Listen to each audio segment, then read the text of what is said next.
प्रेम ही खरं तर खूप अतिशय सखोल अशी भावना आहे समजून घेतली तर. त्याग आणि समर्पण या गोष्टी जर आपल्या प्रेमामध्ये असतील, तर ते प्रेम एका वेगळ्याच लेव्हलला जाईल. म्हणजे फक्त आपल्याला एखाद्या व्यक्तीकडून एखादी गोष्ट जर नाही मिळाली किंवा ती व्यक्ती आपल्या मनाप्रमाणे नाही वागली, तर आपण पटकन त्या व्यक्तीला सोडण्याचा निर्णय घेतो. पण मला हे अ, व्यक्तिशः थोडंसं योग्य वाटत नाही.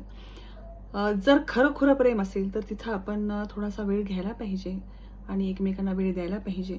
प्रेमच नसेल आणि फक्त तिथं अत्याचार असतील, तर तो भाग वेगळा. परंतु जिथं प्रेम असेल आणि काही गोष्टींमुळे, छोट्याशा गोष्टींमुळे, छोट्या-मोठ्या गोष्टींमुळे काही गैरसमज झाले असतील, मनकटू झाले असतील, काही त्यांच्या चुका असतील, काही कदाचित आपल्यासुद्धा असू शकतात.